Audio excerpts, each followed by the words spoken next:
भारत और पाकिस्तान के बीच cease fire के अमेरिकी ऐलान के बाद से कांग्रेस पार्टी के बड़े नेता लगातार ये मांग कर रहे हैं कि संसद का विशेष सत्र बुलाकर सरकार को स्थिति साफ करनी चाहिए और इसी को लेकर आज कांग्रेस पार्टी के बड़े नेताओं की बैठक बुलाई गई है। अकेले राहुल गांधी ही नहीं, मल्लिकार्जुन खड़गे और तमाम कांग्रेस नेता भी सीज फायर पर चर्चा के लिए संसद के दोनों सदनों का विशेष सत्र बुलाए जाने की मांग कर रहे हैं। मल्लिकार्जुन खड़गे पहले भी ऐसी मांग कर चुके हैं ताकि पहलगाम आतंकवादी हमले पर गंभीरता से विचार किया जा सके। पहलगाम हमले के ठीक बाद और ऑपरेशन सिंदूर के बाद भी सर्वदलीय बैठक बुलाई गई थी। सर्वदलीय बैठक में सभी विपक्षी दलों ने केंद्र की बीजेपी सरकार के हर फैसले के साथ मजबूती से खड़े होने का वादा किया था। भारत और पाकिस्तान के बीच शिमला समझौते के तहत किसी तीसरे देश की मध्यस्थता स्वीकार नहीं है। ऐसे में अमेरिका के राष्ट्रपति डोनाल्ड ट्रंप का वो ट्वीट विवादास्पद लगता है जिसमें उन्होंने सीज फायर का ऐलान किया। रमन कुमार, दिल्ली, न्यूज़ 24। लखनऊ में आज उत्तर प्रदेश के मुख्यमंत्री योगी आदित्यनाथ ने भारत शौर्य तिरंगा यात्रा का शुभारंभ करते हुए पाकिस्तान को जमकर लताड़ा है। लखनऊ में मुख्यमंत्री योगी आदित्यनाथ ने आज भारत शौर्य तिरंगा यात्रा का भव्य शुभारंभ किया। इस मौके पर सीएम योगी ने देश की सेना और प्रधानमंत्री नरेंद्र मोदी की जमकर तारीफ की। योगी ने कहा कि पूरा भारत अपनी सेना के बहादुर जवानों का अभिनंदन कर रहा है। भारतीय सेना ने पाकिस्तान के हौसलों को पस्त कर दिया है। ऑपरेशन सिंदूर की सफलता के लिए हम सभी प्रधानमंत्री नरेंद्र मोदी को बधाई देते हैं। इस तिरंगा यात्रा में सीएम योगी आदित्यनाथ के साथ डिप्टी सीएम और आम लोग भी शामिल हुए। मानस श्रीवास्तव, लखनऊ, न्यूज़ 24। बिहार विधानसभा 2025 को लेकर Congress party super active mood में आ गई है। पलायन रोको नौकरी दो यात्रा के बाद अब कांग्रेस पार्टी न्याय संवाद यात्रा की शुरुआत करने वाली है। यात्रा की शुरुआत कल राहुल गांधी खुद दरभंगा से करेंगे। दरभंगा में वो ST/SC छात्रों के हॉस्टल में जाएंगे और वहां छात्रों से संवाद करेंगे। ठीक उसी समय जब राहुल गांधी ST/SC छात्रों से बात करेंगे, ठीक उसी समय बिहार के करीब 60 जगहों पर कांग्रेस के नेता और कार्यकर्ता ST/SC छात्रों से बात करेंगे और उनकी समस्या जानेंगे। और आने वाले दिनों में अगर बिहार में महागठबंधन की सरकार बनेगी तो उन समस्याओं को हल भी किया जाएगा। और कल एक बार फिर वह बिहार दौरे पर आ रहे हैं। कैमरामैन ऋषि के साथ सौरभ कुमार, पटना, न्यूज़ 24। राजस्थान में अंता से बीजेपी के विधायक कंवरलाल मीणा की सदस्यता को लेकर अभी तक सस्पेंस बरकरार है। दरअसल विचारणा न्यायालय ने उन्हें एसडीएम पर रिवॉल्वर डालने के एक मामले में 3 साल तक की सजा सुनाई थी। चूंकि वे विधायक हैं तो ऐसे में जनप्रतिनिधि कानून का एक्ट उन पर भी लागू होता है और उन्होंने इस सजा को हाईकोर्ट से लेकर सुप्रीम कोर्ट तक राहत लेने के लिए चुनौती दी थी, लेकिन हर जगह से उनकी याचिका को अस्वीकार कर दिया गया।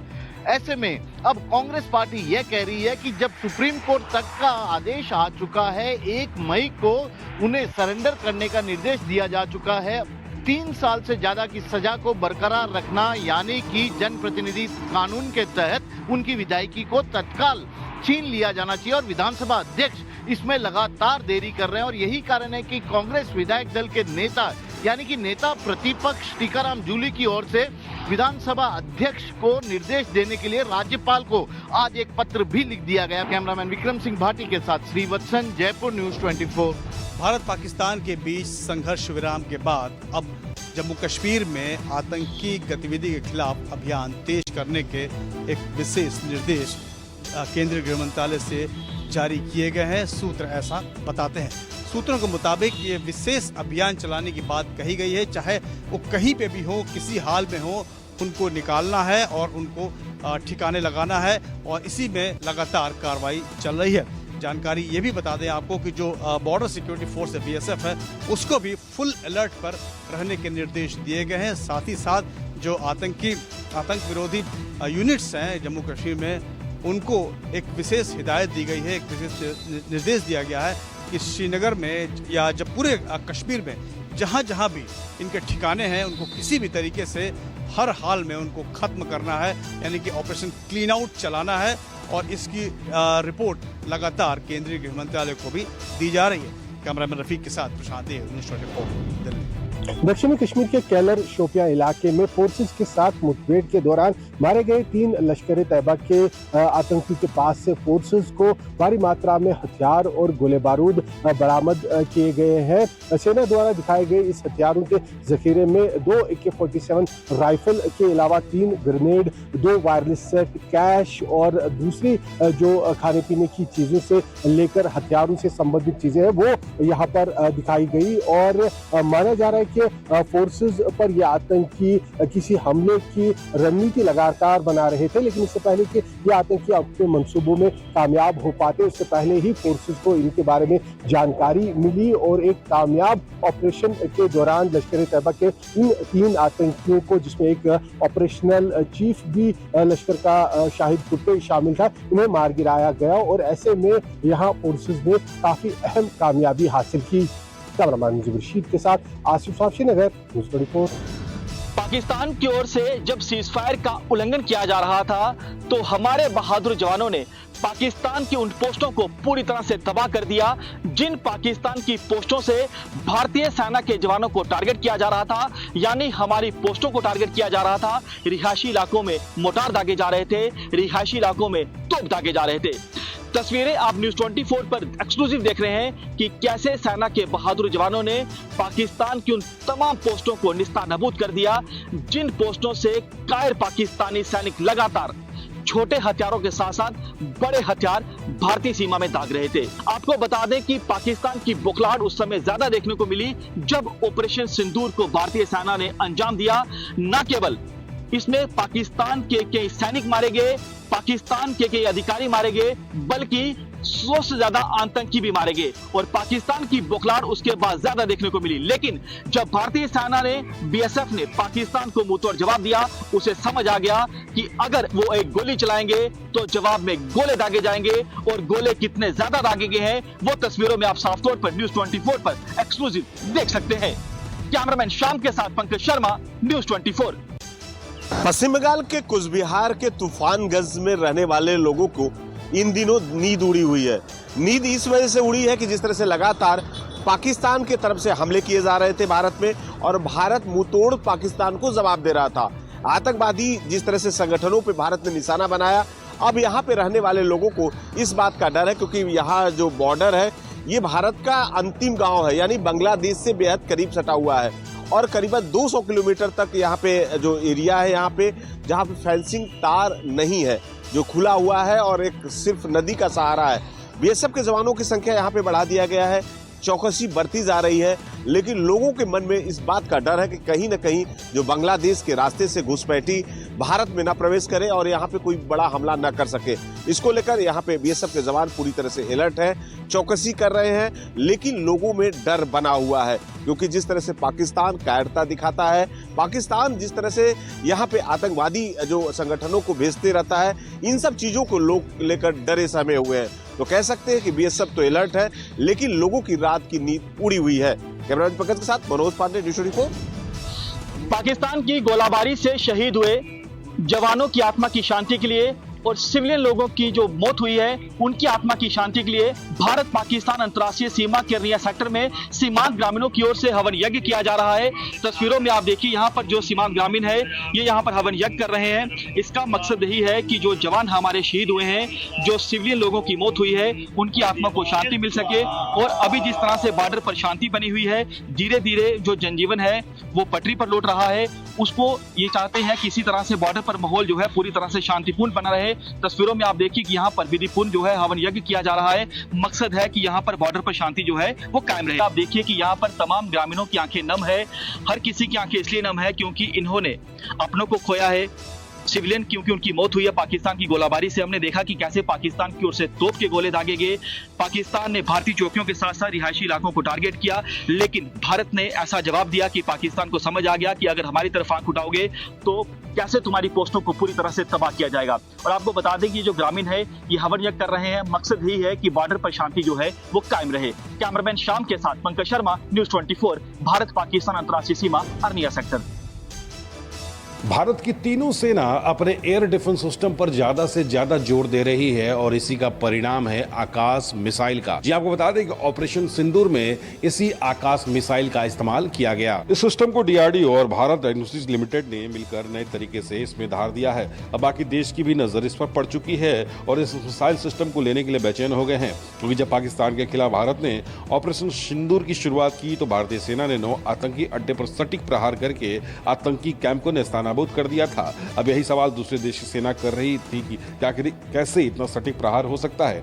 यह स्वदेशी मिसाइल सिस्टम जो short range system to air missile system है, यह 20 किलोमीटर तक वर्टिकल और 25 किलोमीटर तक के हॉरिजॉन्टल लक्ष्य को पहुंचाने के लिए नष्ट कर सकता है। इस सिस्टम को आर्मेनिया में बेचा गया है। इसके बाद ओमान भी इसे खरीदने के लिए बेचैन है। आकाश सिस्टम की एक प्रमुख विशेषता यह है कि यह एक साथ 4 एरियल टारगेट को इंगेज कर सकता है। इसका मुकाबला S-400 जैसे विश्व प्रसिद्ध प्रणाली से किया जा सकता है, लेकिन इसकी रेंज कम होने के बावजूद भी यह गति और प्रभाव में कोई कमी नहीं छोड़ रहा है। कैमरा पर्सन राणा अविनाश के साथ पवन मिश्रा, न्यूज़ 24 दिल्ली। भारत और पाकिस्तान दोनों देशों के बीच सीज़फायर को लेकर सहमति तो बन गई है, लेकिन पाकिस्तान का कोई भरोसा नहीं है कि पाकिस्तान की ओर से कब सीज़फायर का उल्लंघन कर दिया जाए। ऐसे में जो सीमांत ग्रामीण है वो अभी भी अपने घरों में नहीं रह रहे। उसका सबसे बड़ा कारण यही है कि पाकिस्तान का कोई भरोसा नहीं है। पाकिस्तान कहता कुछ है, करता कुछ है, क्योंकि इससे पहले भी देश ने देखा कि पाकिस्तान ने सीज़फायर की बात मानी, लेकिन चंद घंटों के बाद ही सीज़फायर का उल्लंघन कर दिया। हम इस समय मौजूद हैं भारत पाकिस्तान अंतर्राष्ट्रीय सीमा के आरएसपुरा सेक्टर में। तस्वीरों में आप देखिए, जो सीमांत ग्रामीण है वो बंकर के अंदर सोने को मजबूर है, क्योंकि रात का समय है। ऐसे में ग्रामीण जो है अपने घरों में नहीं सो रहे हैं। ये ग्रामीण यहाँ पर यानी बंकर में अपने आप को सुरक्षित मान रहे हैं। ये देखिए, बच्चे भी आपको यहाँ पर दिखेंगे। यानी कुल मिलाकर बात की जाए तो पाकिस्तान का कोई भरोसा नहीं कि कब पाकिस्तान की ओर से दोबारा गोले बरसाने शुरू कर दिए हैं। ऐसे में जो सीमांत ग्रामीण है वो अभी भी बंकरों में रात को गुजार रहे हैं। कैमरामैन परविंदर के साथ पंकज शर्मा, न्यूज़ 24, भारत पाकिस्तान अंतर्राष्ट्रीय सीमा आरएसपुरा सेक्टर। कर्नल सोफिया कुरैशी को लेकर दिए गए शर्मनाक बयान को लेकर मध्य प्रदेश सरकार के मंत्री विजय शाह को लेकर मध्य प्रदेश में कांग्रेस का गुस्सा फूट पड़ा है। एक तरफ जहां भोपाल में यहां विजय शाह के पोस्टर जलाए गए, वहीं इंदौर में भी महिला कांग्रेस ने विजय शाह के पोस्टर जलाते हुए मंत्री पद से इस्तीफे की मांग की। इस बीच आपको बता दें कि सेवा दल ने इंदौर में जहां पर सोफिया कुरैशी का दुग्ध अभिषेक किया, तो वहीं इंदौर से ही कांग्रेस की पार्षद यशस्वी पटेल ने भी 51,000 रुपये का ऐलान किया है, जो भी व्यक्ति विजय शाह का मुंह काला करेगा। आपको बता दें कि इस बीच भोपाल में मध्य प्रदेश कांग्रेस के अध्यक्ष जीतू पटवारी थाने पहुंचे एफआईआर कराने के लिए। साथ ही प्रधानमंत्री नरेंद्र मोदी को एक पत्र लिखकर इस पूरे मामले में न सिर्फ मंत्री के इस्तीफे, साथ ही देश विरोधी गतिविधियों को लेकर सख्त कार्रवाई की मांग की है। आपको बता दें कि इस पूरे मामले को लेकर पूरे मध्य प्रदेश में गुस्सा कांग्रेस का फूट पड़ा है। कैमरा पर्सन कमलेश व्यास के साथ विपिन श्रीवास्तव, न्यूज़ 24 भोपाल। आम आदमी पार्टी के राज्यसभा सांसद संजय सिंह ने बीजेपी को जमकर घेरा है। उन्होंने कहा है कि जिस तरीके से बीजेपी के मंत्री ने कर्नल सोफिया कुरैशी का अपमान किया है, ये देश की बेटी का अपमान है, सेना का अपमान है और ये कतई बर्दाश्त नहीं किया जाएगा। और उन्होंने मांग की है कि बीजेपी के मंत्री को तुरंत बर्खास्त किया जाए और इवन पार्टी से भी उसका इस्तीफा मांगा जाए, क्योंकि देश की सेना में जिस तरीके से बेटियों ने अपना झंडा गाड़ा है और देश की सेना ने अपना झंडा गाड़ते हुए पाकिस्तान को अपने मुंह की खिलाई है, उससे सेना का अपमान है। इससे पहले भी बीजेपी के मंत्री कई लोगों की और बेइज्जती कर चुके हैं। ये बर्दाश्त नहीं होगा और देश इस पर देश के प्रधानमंत्री से भी जवाब मांग रहा है। साथ ही उन्होंने कहा है कि विजय शाह का इस्तीफा तुरंत हो जाना चाहिए और उनको पार्टी से निष्कासित कर देना चाहिए। कर्नल सोफिया और देश सेना के अपमान को लेकर के आम आदमी पार्टी बीजेपी पर सवाल पूछ रही है। कैमरा पर्सन रफीक अहमद के साथ मैं Yusuf, news 24 Delhi. NCP supremo Sharad Pawar ने पिछले हफ्ते पुणे में एक बड़ा बयान दिया था और कहा था कि दोनों एनसीपी पार्टी अगर एक साथ आती है तो उसमें चौंकाने वाली बात नहीं होगी। इसके आगे जाकर शरद पवार ने कहा था कि दोनों पार्टियों को एक साथ आना है तो सुप्रिया सुले और अजित पवार को बैठकर बात करनी चाहिए। दोनों पार्टियों के नेताओं की विचारधारा एक ही है। अब इसी सिलसिले में आगे बढ़ती हुए एनसीपी शरद चंद्र पवार पार्टी की एक अहम बैठक आज मुंबई में होने वाली है। प्रदेश अध्यक्ष जयंत पाटिल के नेतृत्व में ये बैठक होने वाली है। इसमें पार्टी के प्रदेश पदाधिकारी और नेता उपस्थित रहने वाले हैं।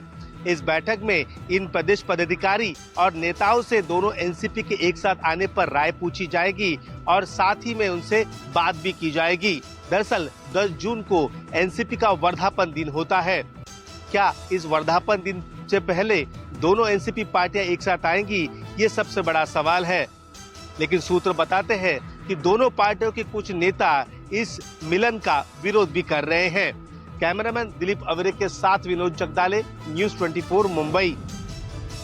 रायबरेली सांसद व नेता प्रतिपक्ष राहुल गांधी की नागरिकता को लेकर के दायर की गई नई याचिका खारिज। कोर्ट ने कहा पुरानी याचिका पर ही होगी सुनवाई। दरअसल 9 दिन पहले यानी 5 मई को लखनऊ बेंच ने राहुल गांधी की ब्रिटिश नागरिकता बताने वाले केस को बंद कर दिया था। 3 दिन बाद यानी 8 मई को याचिकाकर्ता और भाजपा सदस्य विघ्नेश शिशिर ने नई याचिका दायर की। इसमें कुछ नए साक्ष्य पेश करने का दावा किया था। राहुल की विदेशी यात्रा पर रोक लगाने की मांग की थी। विघ्नेश की नई याचिका को 2 जजों की बेंच में सुनवाई हुई। याचिकाकर्ता ने कहा कि राहुल ने कथित तौर पर विदेशी नागरिकता गतिविधियों और दस्तावेजों को भारतीय नागरिकता के मापदंडों का उल्लंघन किया है, इसलिए राहुल की विदेश यात्रा पर रोक लगाना चाहिए। उनकी भारतीय नागरिकता तत्काल रद्द होनी चाहिए। राहुल गांधी के खिलाफ पासपोर्ट अधिनियम 1967 की धारा 12 के तहत मामला दर्ज किया जाए, क्योंकि उन्होंने कथित रूप से फर्जी जानकारी देकर के भारतीय पासपोर्ट बनवाया है। यहाँ आपको ये भी बता दें, याचिकाकर्ता ने आगे कहा कि गृह मंत्रालय ने 3 देशों की सरकारों से इस मामले में जानकारी मंगाई है, जो अंतिम प्रक्रिया में है। कैमरा पर्सन धर्मेश साहू के साथ Manoj Pandey, Lucknow, news 24। New India cooperative bank में 122 करोड़ रुपया घोटाले के मामले में मुंबई पुलिस की आर्थिक अपराध शाखा ने चार्जशीट दाखिल कर दिया है। 12,634 पन्नों की इस चार्जशीट में कुल 10 आरोपी बताए गए हैं, जिसमें से 8 आरोपी गिरफ्तार हैं, जबकि 2 आरोपी अभी भी विदेश में हैं और फरार हैं। इस पूरे केस में 45 गवाहों की गवाही ली गई है। इसके अलावा मुंबई पुलिस की आर्थिक अपराध शाखा ने 168 करोड़ की प्रॉपर्टी जब्त की है।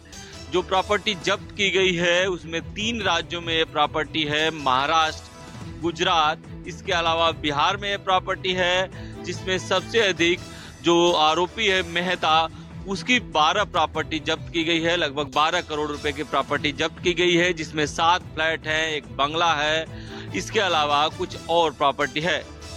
विनोद के साथ इंद्रजीत सिंह, न्यूज़ 24 मुंबई। 12 मई को जम्मू में हुई गोलीबारी में जख्मी सिवान के रहने वाले राम बाबू प्रसाद का शव आज पटना लाया गया था और पटना में उन्हें राजकीय सम्मान दिया गया और उसके बाद यहां से उनके पार्थिव शरीर को सिवान भेजा गया है। इस दौरान में सेना के अधिकारियों के साथ साथ बिहार सरकार के अधिकारी और नेता प्रतिपक्ष तेजस्वी यादव भी मौजूद रहे। आपको बता दें कि सिवान के रहने वाले राम बाबू प्रसाद 12 मई को पाकिस्तानी ड्रोन अटैक में जख्मी हो गए थे और अस्पताल में इलाज के दौरान सोमवार की रात उनकी मौत हो गई थी। वो जम्मू कश्मीर के बॉर्डर पर थे। बताया जा रहा है कि राम बाबू प्रसाद S-400 एयर डिफेंस सिस्टम में तैनात थे और इसी दौरान एक ड्रोन अटैक में वो जख्मी हुए थे। राम बाबू प्रसाद गौतम बुद्ध नगर थाना क्षेत्र के वासिलपुर गांव के रहने वाले थे और उनके पिता बरहड़िया के हरिहरपुर पंचायत के उप पूर्व मुखिया राम विचार सिंह थे। हालांकि 14 दिसंबर को उनकी शादी हुई थी और उसके बाद सिर्फ शादी के 5 महीने के बाद ही उनका निधन की खबर उनके घर वालों को मिली है। उनके निधन के बाद अब उनके गांव में मातम पसरा हुआ है। राज्य सरकार ने करीब 50 लाख रुपये आर्थिक मदद देने की घोषणा की है। इसके साथ ही परिजनों के मांग के अनुसार जो भी उनकी डिमांड होगी उसे पूरा करने का आश्वासन दिया गया है। कैमरामैन सनी साथ अमिताभ ओझा, न्यूज़ 24।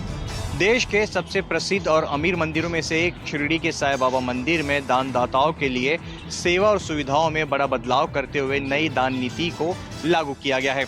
इस दान नीति को शिरडी साईं बाबा ट्रस्ट की ओर से हरी झंडी भी मिल चुकी है। अब दानदाताओं को उनके दान के अनुसार सुविधा और सम्मान प्रदान की जाएगी। इस योजना का उद्देश्य साईं भक्तों को अधिक सम्मान और व्यवस्थित सेवा देना है।